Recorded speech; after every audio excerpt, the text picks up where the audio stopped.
doing a lot of unfair practices. Why are you doing this to us? Meanwhile, you're stuck between America and China, and America's fucking dicking you down.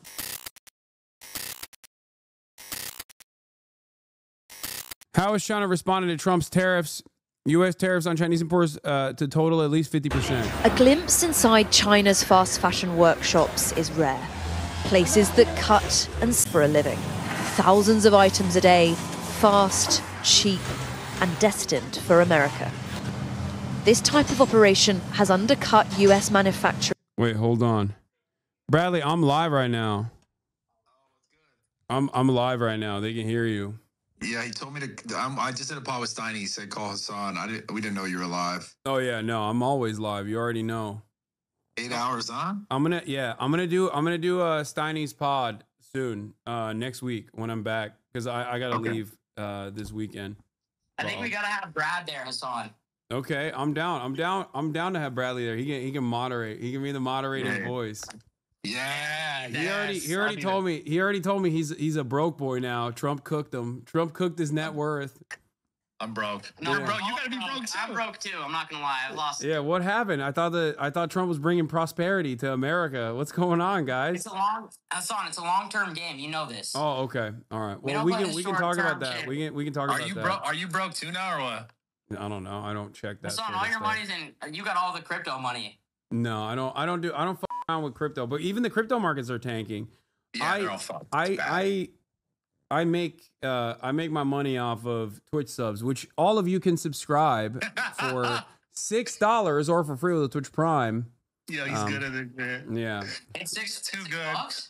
He's too good. I might actually subscribe. No, all right. Well, I gotta go. I'm talking about. All right, brother. Have fun. Have fun. All right. Bye. All right. Yeah, I texted Bradley this morning. I was like, "What's going on with Trump, man? He's cooking." And Brad was like, "What do you mean he's cooking?" And I was like, "He's cooking the economy." He goes, "Yeah, I'm broke now." Ha! 10-10 right on the dot. Yeah, I dropped 10 gifted in this economy. Misfit Sharky. Hype Train, level 2 G. Fluck, thank you for the 20 gifted subs. Decoy 166, thank you for the 5 gifted. That's right. You can also get a gifted a sub in this economy if you don't have. Bradley is Bradley Martin. He just did a podcast with Steiny, who wants me to go on his podcast as well. And I said I would do it. Look at the Republicans screaming bloody murder. Oh my God. Oh, tariffs are a tax on consumers. It is. What happened? Why didn't you say this before Trump said he was going to do the tariff regime, baby? For years, and it's now vulnerable. VIX just hit 30. The trading bots are going to pull billions in the next 2 hours. Workshops are based on streets like this, places that just feel ill-equipped to withstand what's coming. At least 54% taxes on all goods sent to America. Trade at that price is almost impossible. A massive... L Hasan for Steiny. Wait, what? LLU Hasan, why? What do you mean? What he wanted me to go on his podcast. You think I'm going to say no to a person that says, "Hey, come talk to my audience about your worldview"?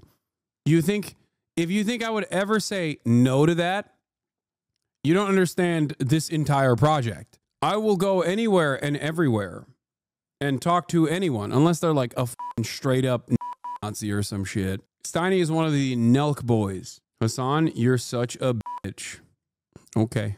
Their only answer for now. We must look elsewhere. Other places might have better business opportunities, right? For instance, Africa is always good. Anyone can survive without relying on just one other country. At the end of the day, workers pour from the factories. The people really at risk. Millions here could be put out of work in an economy already struggling. Adverts for short-term contracts are a reminder. Many don't even have a stable job to lose. China has already vowed to respond. Earlier restraint now feels unlikely. The unilateral tariff hikes by the US violate WTO rules, harm the common interests of people of all countries. By the way, this is also true. It does violate WTO rules, but as we read from Project 2025, My cousin is using the Bashar God Serious song for you. Check logs. Update for you regarding your CNN piece. What do you mean? What are you doing? Are you working against me? She's asking if there's a song in particular you'd like to use in the intro of the segment. I suggested Syria Bashar God, like the old intro song you had. Are you stupid?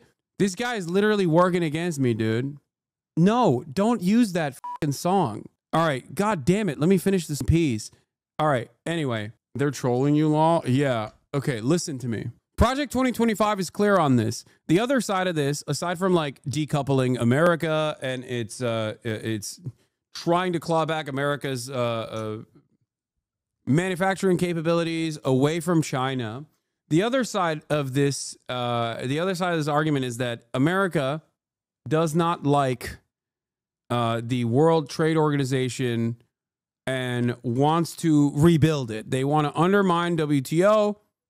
Especially with this favored nations clause, favored nations that China is also a part of, and rebuild something anew that does not give even a fraction of benefits to China. They want to rebuild global trade in their vision because China has been able to take advantage of global trade in this way. And do not help solve the problems of the US itself. It is clear to everyone that more and more... And yes, ironically enough, just like this chatter is correct, by the way, even though we disagree from time to time, he is absolutely on the money here. A lot of the things that Donald Trump is doing are, ironically enough, continuations of longstanding American foreign policy and American trade policy, like Barack Obama, following Barack Obama's initiative. Now, this is shocking to hear, right? Because he very famously and very publicly undermined Barack Obama's foreign policy, like the Iran denuclearization agreement. Having said that, however, Barack Obama is the initial president that demanded that Europe spend a higher percentage. Europe spend a higher percentage of their GDP on defense, on NATO. Donald Trump simply followed that Obama promise, which is precisely the reason why Joe Biden did not revoke that and continued with the Trump NATO has to spend more for their own defense perspective. Barack Obama also kneecapped WTO in 2016, and it is correct. You're not wrong about that. U.S. has not allowed judges, exactly. Ever since 2016, the U.S. has refused to allow judges to be appointed to the World Trade Organization. Joe Biden never went back on it. Trump never went back on it either, because this is a longer-term initiative that American foreign policy or American trade policy revolves around. They have been trying to combat China at the stage of global trade since the Barack Obama administration. This means that the appellate bodies cannot be staffed and no disputes can be settled. Exactly. They are starving the WTO. They've been starving the WTO and depriving it of its influence and power only so they can turn around and go, see, it's a feckless institution that only works at the behest of China. We have to build something anew. Ironically enough, I think that is also short-sighted for because of the bully ball that Trump plays, which means that he's not going to have a lot of soft power capabilities to rebuild a new World Trade Organization. Having said that, however, this is literally the policy that is written bar for bar in Project 2025. It is straight up in the fucking 800 pages. We read the pages. I believe it was like directly at what, 783, page 783 from Project 2025, or somewhere around like 700 to 800. They openly state this. The WTO has never been able to form its own treaties, mostly because the U.S. It has never once made its own treaty and has not negotiated since the early 2000s. So this chatter is correct, even though we have our disagreements on China. That is the ultimate goal. The ultimate rich consume more, not regressive tax. Sales tax is good on non-essential goods. Rich consume more, not regressive tax. The fucking micro and macro economics understander has logged on to explain to people that a sales tax is not a regressive tax. Thank you. No, you're definitely right. The rich famously eat more food. You said on non-essential goods, but in general, you're just wrong. You're objectively wrong. It's a regressive tax, not because the rich consume more than the poor. It's a regressive tax because the poor make up. A flat tax across the board is always going to be paid for with a higher percentage of net income from the working poor than the wealthy. It's that simple. If you have $10 million and you're paying the same fucking taxes as a guy who has $100,000, who do you think is paying a larger share of their overall income year over year? Countries are opposing the US's unilateral bullying actions, such as imposing tariffs. And the broader region is reeling too. Over 40% rates for low-income nations like Cambodia and Vietnam will hit especially hard. Many Chinese firms have relocated here to avoid American tariffs. Workarounds now not an option. Authorities here now face a complex balancing act. Further escalation will be costly and they can ill afford it, but they don't want to be seen to be weak. Behind the scenes, frenzied negotiations are no doubt underway, and some sort of grand deal is not impossible. But even if one is reached, China will have taken a lesson from today. The US is not to be trusted, and a further decoupling of the world's two biggest economies is almost certainly on the cards. Experts here say such an outcome might even be desirable. The trade pattern between the United States and China is not going to be sustainable economically and politically. We're preparing for this, that we can't rely on the U.S. market forever. The party is going to end. This probably is going to end a little bit earlier than a lot of people expect. Exports account for a fifth of China's economy. An ability to produce and to sell has always been its superpower. It is a behemoth that can adapt. The question is, how quickly? Helen Ann Smith, Sky News, Beijing. I agree with President Trump that others are taking unfair advantage of the current rules, and I'm ready to support any efforts to make the global trading system fit for the realities of the global economy. When she says others, she means China, by the way. She's like, we hate China as well. Why are you doing this to us? We also hate China. Why are you doing this to us? They're being so unfair. But it's just funny because like we all kind of deserve it. You know what I mean? We all kind of deserve this because like we have done a lot of fucking devastation. We brought about a lot of devastation to the global south a little bit, you know. Shock doctrine coming back home, that imperial boomerang is... It sucks. It's awful. I think there are certainly better ways of going about this, but you know, it couldn't have happened to better people, okay? And these guys are literally slammed in the middle. And the only thing holding them at bay is, I think, the Orientalist framework that they operate off of, where they're like, we cannot trust the Chinese. Like, that's it. It's time, Ursula von der Leyen, to trust the Chinese. Okay? I think that's what the situation demands. That's what the situation calls for. The notion that you're like, oh, well, they're doing a lot of unfair practices. Why are you doing this to us? Meanwhile, you're stuck between America and China, and America's fucking dicking you down. And you're still like, no, we must negotiate. I also want to be clear. Reaching for tariffs as your first and last tool will not fix it. This is why from the outset, we have always been ready to negotiate with the United States to remove the remaining barriers. At the same time, we are prepared to respond. We are already finalizing the first package of countermeasures in response to tariffs on steel. And we're now preparing for further countermeasures to protect our interests and our businesses if negotiations fail. President Trump's announcement of universal tariffs on the whole world, including the European Union, is a major blow to the world economy. I deeply regret this choice. Let's be clear-eyed about the immense consequences The global economy will massively suffer. Uncertainty will spiral and trigger the rise of further protectionism. The consequences will be dire for millions of people around the globe, also for the most vulnerable countries, which are now working. subject to some of the highest US tariffs. The opposite of what we wanted to achieve. The tariffs will If the response to the tariffs put in place by the U.S. administration is to make immediate concessions or to announce investments to get exemptions, it's a very bad idea. Because we have a strength. It's a market of 450 million residents. That's Europe. The EU is 450 million consumers. It's more than the U.S. market.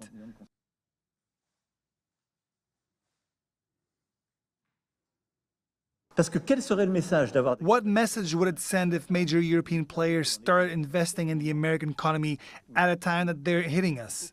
So we need collective solidarity. As I told President Trump during our call last week. Funny thing about the EU trying to glad hand the US is not a negotiation tactic. Scoop, the White House's internal talking points tell surrogates that Trump's new global tariff regime should not be characterized as a starting point for negotiations, sources say. Trump also telling advisors they are not about setting up talks. Full story is the investors in the world try to figure out the fate of Trump's country-specific tariffs, which have sent the market reeling. Just to be specific here and emphasize what we are and are not saying, the White House talking points say surrogates should not be characterizing them as starting points for the negotiations. So them being like, them turning around and not immediately trying to defend themselves against this by setting up different trade relationships with China is hilarious because America doesn't want to play ball. Now, what's interesting about this process is how silly it is how silly this has been conducted, how silly this has been implemented, and how silly it is overall. What do I mean by this? First of all, Whirlpool to eliminate 651 manufacturing jobs in Amana, Iowa, according to the Des Moines Register. So it's already happening. But also, the way that they calculated these fucking tariffs, supposedly, is even dumber than I previously thought. Yesterday, my speculation was that they're talking about unfair trade practices, trade barriers, and also currency manipulation is the suggestion that the Trump administration had made on its face as to why they decided that China was, doing 67% tariffs on America. It turns out that wasn't even the calculation. That was simply the marketing for the calculation.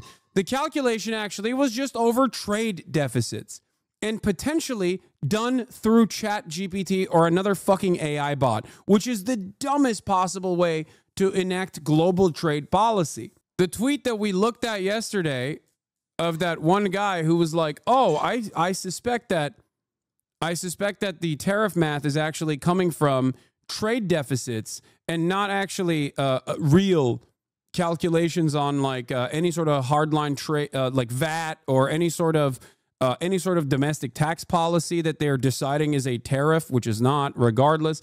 It's none of that. It quite literally is just trade deficit numbers. That's it. Cambodia has 97% tariff. No, Cambodia exports 12 billion. USA exports to Cambodia 350 million. 350 million divided by 12 billion is 3%. 100 minus 3, 97%. Do this for every tariff. No, what's even worse is literally the method that ChatGPT suggests. If you ask how to fix a trade deficit with tariffs, they ask ChatGPT how to fix the economy and then just fucking did whatever it said. I don't even know what to say. How can someone be so stupid? Edit the ad on ChatGPT. The following prompt will immediately get you the method they used. If I wanted to even the playing field with respect to trade deficit with foreign nations using tariffs, how would I pick the tariff rates? Give me specific calculation. And by the way, they admitted it. It's not like this is something that they're sheltering. They fucking admitted it. New York Times confirms. The answer appears to begin with the total trade deficit America runs with its trading partners. That's it. Trade deficit with China, $291.9 billion. Imports from China, $433.8 billion, is equal to 0.6728 or 67%, or what the U.S. says China is charging us. That figure then divided by 2 is 34%, which is the new reciprocal tariff on China. It is baby brain. It is fucking baby brain, dude.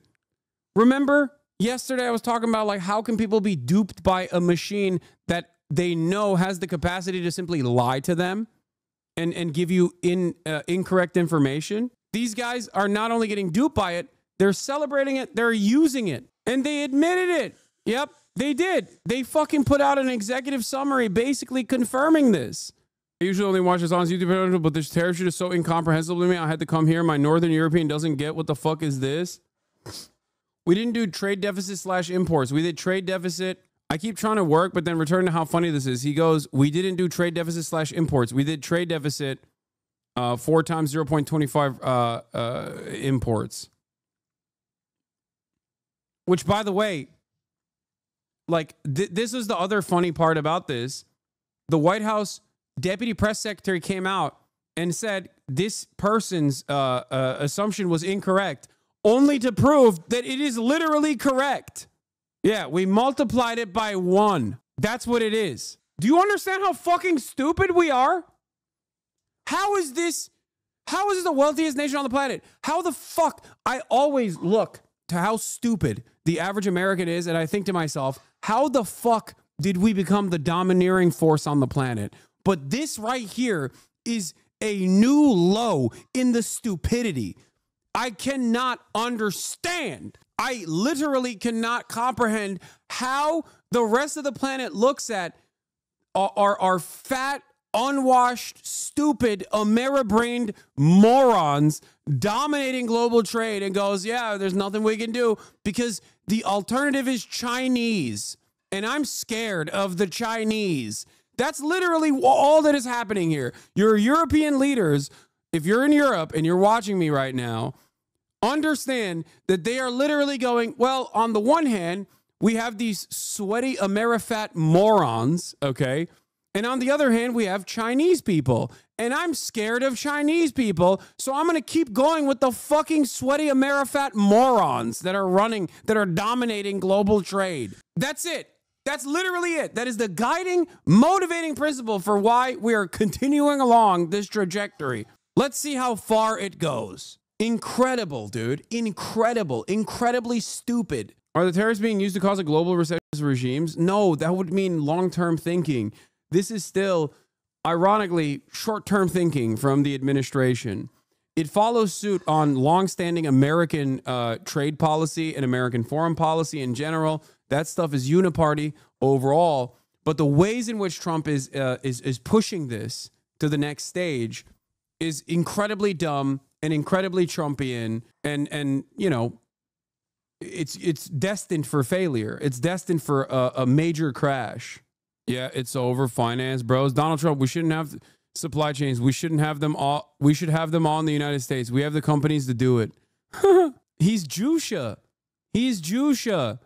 I'm telling you, man, Trump is Jusha. He loves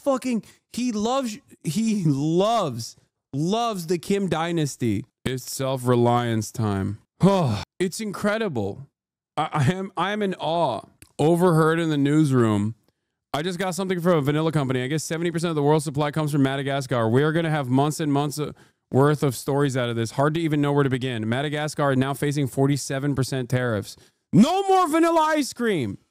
People that support this have no idea of anything, yet they're so confident. They think it's a tax and not a cost of doing business. Is ridiculous. Wait, it is a tax. Where? So you're telling me people fucking understand that this is a tax and they like it? Like, I don't understand. I thought Americans hated tax.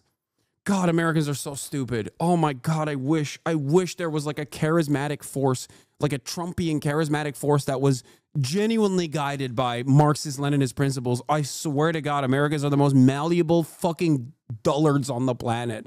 Holy fuck. I have to believe that if only there was a fucking telegenic great man. I'm not a great man believer, okay? But I can't look at this situation and not assume that if there was like a telegenic, charismatic great man who truly wanted to implement Marxist principles, that Americans just wouldn't follow suit as long as you sold it. as long as you sold it to them in a way that they understand. They're over here fucking advocating for mass sales taxes they're going to have to pay for. It is mind-boggling. Someone said Cory Booker. Yeah. Yeah, totally. Anyway, in the next 3 minutes, I'm going to be talking to... actually, I'm just going to call them up right now. Let's see if they're already here. Greg Kazar. Lead us to a second Shays rebellion over tariffs. This propaganda is feeding into their fear of communism in China. But it doesn't make sense.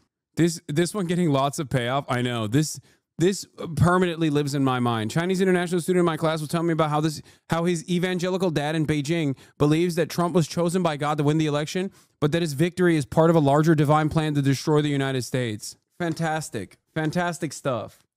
Meanwhile, they've lost Ted Cruz, who is nothing, okay, and is ultimately meaningless. Ted Cruz is a meaningless figure. He is a coward and a charlatan. Instead, I'm going to be talking to another Texas politician who I actually do like. His name is Greg Kazar. Here it is. Hold on. Start virtual camera. Turn on the camera. We'll get to the Republican hogwatch in a second, by the way. I'm going to pee real quick. Canada will respond to the U.S. auto tariffs. And today I'm announcing that the government of Canada will be responding by matching the U.S. approach, with 25% tariffs on all vehicles imported from the United States that are not compliant with CUSMA, our North American Free Trade Agreement. And on the non-Canadian content of CUSMA-compliant vehicles from the United States as well. Our tariffs, though, unlike the U.S. tariffs, will not affect auto parts, because we know the benefits of our integrated production system. And they will also not affect vehicle content from Mexico, who is respecting the CUSMA agreement.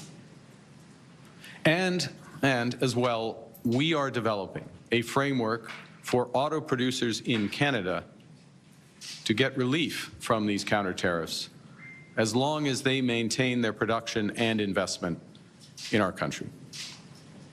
Importantly, every single dollar raised from those counter tariffs, our counter tariffs, which could reach around $8 billion before remission, will go directly to our auto workers and the companies affected by those tariffs. And that's on top of a $2 billion fund that we announced last week to build a made-in-Canada auto sector, a fund that a new Liberal government would implement should we be elected. In response to 25% tariffs President Trump put into effect on foreign cars and car parts, automaker Stellantis announced a pause on production at some of its Canadian and Mexican assembly plants, and as a result, some Texas plants in Michigan and Indiana. Detroit's car companies are already making changes in response to President Trump's new tariffs on the auto industry. Starting Monday, Stellantis will shut down its Windsor assembly plant for 2 weeks. The factory makes the Chrysler Pacifica minivan and similar models. President Trump's auto tariffs are here, and that means a 25% tariff on all cars that are not made in the United States. If they're made in the United States, there's absolutely no tariff. But no car, not even a U.S.-built Ford F-150, is 100% U.S. made. Yep. Just look inside. It's made up of thousands and thousands of parts. Those parts come from over 24 different countries. Countries like Mexico, Canada, Romania. Trump wants these parts to say made in the U.S. But moving all of this is not so simple. To lift and shift that whole thing, that's kind of like saying, oh, pick up the state of Maine and move it over to Wyoming. Could you do it? I suppose you could, but man, it would be tough duty. So let's break it down to understand what Trump is trying to do with a slew of new tariffs and why automakers are warning it could backfire. This chart shows where cars sold in the U.S. are coming from. All of these cars now face that 25% auto tariff. But this 53% of U.S.-made cars is also affected by that tariff because of all of those foreign parts.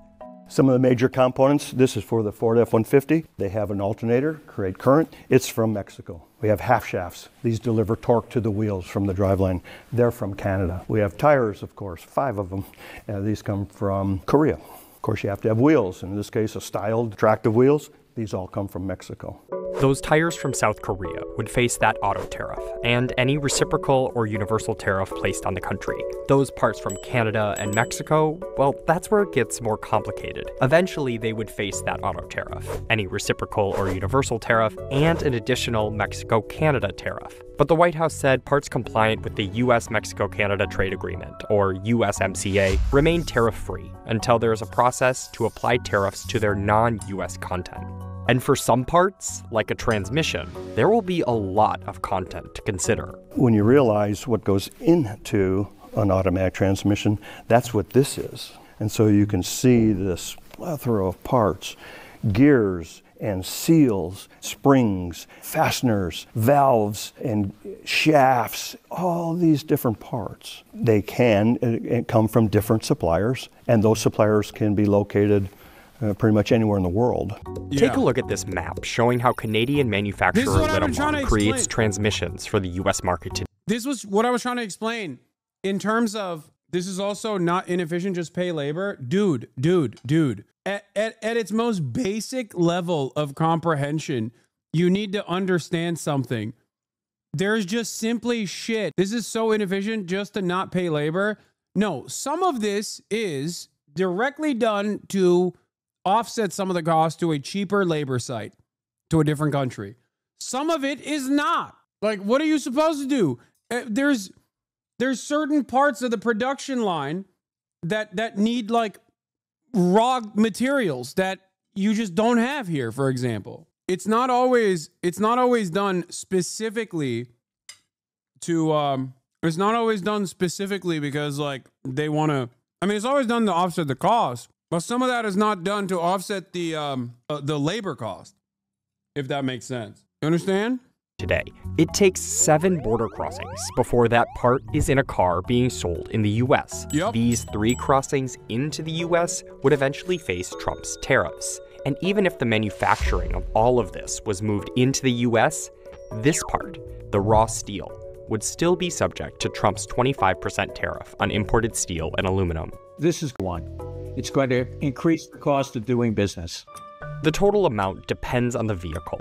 A Cox Automotive estimate shows a car made in the U.S. would incur $3,000 in cost from the Canada-Mexico tariffs, plus another $3,000 from the tariffs on foreign-made auto parts. Then research shows an added $400 for the steel and aluminum tariffs, and more for any reciprocal or universal tariffs. Have you heard any concerns from the automakers, though, about the tariffs on parts that will go into effect over the coming weeks, about what that's going to mean for the price of Well, I gave them a big break for a month. I didn't charge them anything, for a big month, for that first month, and they brought a lot of material into this country because they could bring it in without tariff. But eventually, added production costs could change what cars buyers see on dealer lots. You can see that's just literally the most short-term solution to a problem that you're creating of all time. Oh, great. They bought 1 month's worth of supplies in. Is so fucking stupid. I'm sure they brought more than 1 month's worth of supply, but it's like, okay, why are you doing it then? Like, this is what I don't understand. Not every aspect of this production is sent overseas because American labor is too expensive. You need to understand that as well. And the parts that are actually sent to other countries, ironically enough, Trump also advocated for with the USMCA. See a stop in production of a number of vehicles, some of which are very important to some of the automakers. Trump's goal, however, is to pressure automakers to make them in the U.S. instead. This is going to lead to the construction of a lot of plants. And the White House said the duties on Canada and Mexico are also meant to disrupt the drug trade. We've lost millions of people due to fentanyl. It comes mostly from China, but it comes through Mexico and it comes through Canada. The trade group representing Ford, GM, and Stellantis said it's critical that tariffs are done in a way that preserves the competitiveness of the North American auto sector. North American is the key there. Because of the Trump-negotiated USMCA and NAFTA before it, automakers have essentially viewed these countries as borderless. We have really built the industry around that free trade zone that's existed for so long. It's why Mexico and Canada exported about $75 billion in passenger cars and more than $100 billion in auto parts to the US last year. So shrinking supply chains to just the US? If you had to move production of a vehicle or even a complex system like an engine, a transmission, an axle, and you're making that in Canada or you're making that in Mexico and you just want to move the plant, that could be years. Analysts say even shifting a foreign-made part to a US supplier can take months. We have well-established, very detailed testing plans for every component on a vehicle, and we don't get to skip those just because we might want to or it might be easy, right? Because it's a safety and quality issue. It costs money and it costs lives when we get those things wrong. So either choice, moving production or facing the tariffs, come with added costs, some of which economists say will be passed on to consumers. That will push up already elevated car prices. This could then tamp down demand and slow production. If there's less production, there'll be less demand for workers in the North American auto industry. Even before you get the cut in profitability, there'll probably be a push for more labor-saving investment in U.S. production to try to compensate for the increased costs elsewhere in the production process. That labor-saving investment, analysts say, will come in the form of automation. When you move production to the U.S., you do it, because you need to be close, but it doesn't necessarily bring a lot of jobs with it. It brings a lot of automation. But the United Auto Workers Union applauded Trump's tariff on foreign autos, adding it's now on the automakers to bring back good union jobs to the U.S. To make investments months or years into the future, automakers need certainty and stability. They want it to be clear what's going to happen, when it's going to happen, and why it's going to happen. But automakers are still waiting for clarity on the extent and application of the various tariffs, especially after the pause and then temporary exemption from the Mexico-Canada tariffs. The uncertainty of whether and how long these tariffs will stick around is creating real dollars waste in terms of warehousing and trucking, and call it soft waste, wasted time, wasted energy, waste better deployed, building and designing the next vehicle, the next system. That time spent debating if this alternator should continue to come from Mexico or this crossbeam from Canada is to some a distraction from the larger disruptors in the industry, namely the fast-moving Chinese competition. China is now the world's largest vehicle exporter. Very tumultuous time in the industry, for sure. Things are changing faster than they ever did before. And at the end of the day, you have to remember, it's not the big that eat the small, it's the fast that eat the slow. And so, whatever you are, don't be the slowest. Move quickly.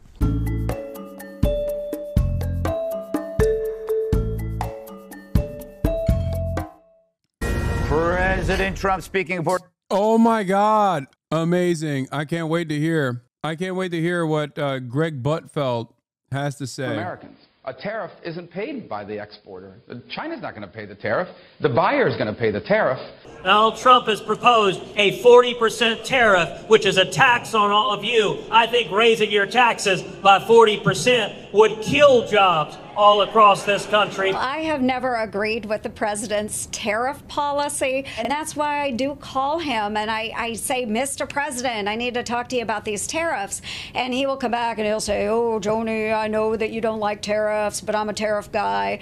Taxing European car imports hurts BMW because they can do the same thing to us. China wins when we fight with Europe. China wins when the American consumer has higher prices because of tariffs that don't affect Chinese behavior. Now with a 10% tariff laid down, who pays that tariff? The American workers and the American companies pay the brunt of all those. So far, Americans have paid $12 billion in tariffs. It's not punishing the Chinese, it's punishing us. You know, the highest tariff levels in the history of this country, the Smoot-Hawley tariffs, were enacted, and it shut down. You know what I fucking hate about this? Why couldn't Trump do this for another thing that conservatives hate that would be beneficial in the short term or certainly in the long term for American workers? Like, why did it have to be this where he gets to dominate them and bully them and tell them to shut the fuck up? I hate that. Like, this feels like Trump could be like, I want to do universal health care. And these guys would be like, that's communism, turning around and being like, this is actually great, Mr. President. These are all the Republicans who understandably are insanely anti-tariff. Now, you might be wondering, Hasan, didn't you, or you might not be wondering. This will help you better understand why I'm not immediately anti-tariff. These guys want super profits for corporations.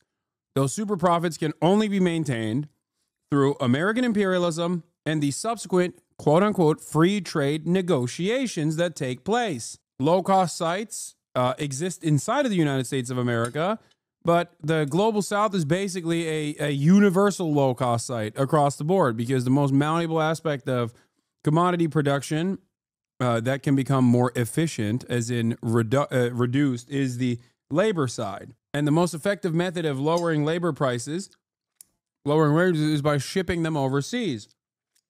In the past, countries didn't allow for that sort of thing for understandable reason, because why the fuck would you sell out your entire labor force? These guys hate tariffs, or until, Trump bullied them into submission, basically, because their goal is to maintain those super profits for corporations. They're fucking assholes. So make no mistake, I'm not anti-tariff at all.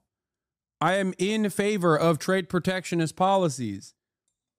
Having said that, however, I do not believe that Donald Trump will actually engage in trade protectionist policies, because that would require him to actually forcibly build manufacturing in this country.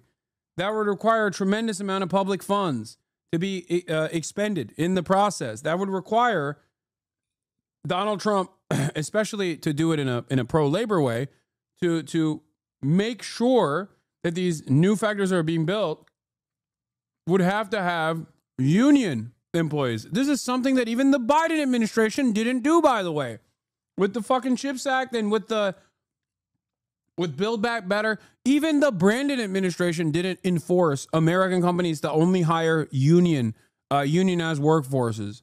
Makes no sense. On world trade, there's little doubt that these protectionist barriers that were put up in 1930 or 31 made the Great Depression worse. So let's not repeat that mistake. I hope that our administration is looking at ways to expand and grow opportunities for American businesses and farmers and ranchers, and not get us into this tit-for-tat trade war with some of these countries, even China. A generalized tariff that would actually harm allies, harm American consumers, by the way. And again, if we start engaging in trade wars, I just don't believe anybody wins a trade war, quite honestly. I just think there's so much collateral damage. I think it's a very risky and dangerous strategy. I'm much more of a free trader. I have worry about retaliation against our products that certainly we have a lot of in Wyoming. So I'm focused on the businesses here at home, the impact of trade, and the impact of tariffs, which I have concerns about, and specifically the retaliation that may come as a result of this new announcement. Strong trade relationships, particularly with Canada and Mexico, are primary drivers of our nation's economy. We must protect those relationships and be careful as we consider changes in our approach to trade, to be certain that Americans continue to benefit from the economic opportunities that have created by a strong trade policy. I'm just so jealous. I'm so incredibly jealous. I hate that Trump gets to do this and do it in the wrong direction too. And you still have these strong right-wing institutions defending him every step of the fucking way, even if his popularity diminishes. Let's hear from Harry Enton on how unpopular these policies will look like. Harry, the press secretary criticized the people she calls the naysayers when it comes to these tariffs. Who are the naysayers? The naysayers are the majority of the American public. It's the American people who are the naysayers. Oppose new tariffs on other countries. All goods, look at this, 56% of Americans oppose new tariffs on all goods. How about cars in particular? 56% of Americans oppose new tariffs on imported cars and car parts. Look, the bottom line is the American people oppose. No. They do not want new tariffs. I looked at a ton of polling. It's really hard to find any in which you find folks supporting new tariffs, maybe against China, but against all other countries, especially our allies, no, no, no. Oppose, oppose, oppose. So Caroline Leavitt again told Kate in that discussion that the president is laser focused on reducing prices. What do voters say that they believe the tariffs will do to prices? What do voters believe the tariffs will do to prices? At least in the short term, tariffs will raise prices. Again, what do we get here? 72% of Americans overall say that the prices will go up in the short term. How about among Republicans, the Republican base? This was a shocker to me. 64% of Republicans believe that tariffs will in fact cause prices to go up in the near term. And get this, 5% of Americans overall believe that tariffs, at least in the short term, will bring down prices. You don't have to be a mathematical genius to know, Mr. Berman, that 72 beats 5. So this is a huge move, and it's a huge restructuring of the global economic order. Whether you... This is exactly the reason why I always say Americans don't know what they want. It's not like Trump lied and said, I will never do a tariff. He presented tariffs as his ultimate weapon. He kept repeating over and over again, this is not even a fell for it again award.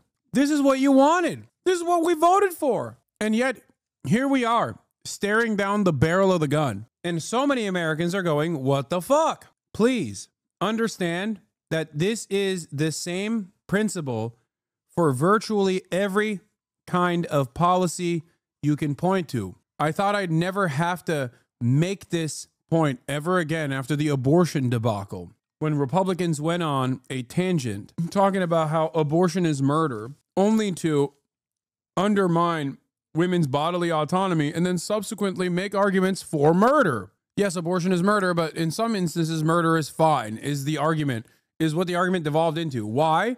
Because Republicans, once that freedom was taken away from them, realized quickly, oh, fuck, I wanted that freedom actually. Fuck limiting abortions. I love murder. I want a baby murder. What people think they want in terms of policies is very different once those policies are implemented. Okay? Understand that. This is why I think you just have to be, Hasan, worried about the stock market. This is rich. What? Not my stock market. Hasan, worried about the stock market. This is rich. Wait, what? I don't give a fuck about the stock market. Suck my dick, dumbass. What are you talking about? Do you own any stocks? I have a 401k, which is now a 201k, but I have a 401k that turned into a 401 not so okay. But aside from that, no. I put all my assets in Hawk Tua coin. You like it or not, do Americans feel like there should be, or where does this reordering of the global economic order rank for them? Look at this. Should be a high priority for Trump. Number one, the economy at 82. Number two, inflation, 80. Look at this. Tariffs.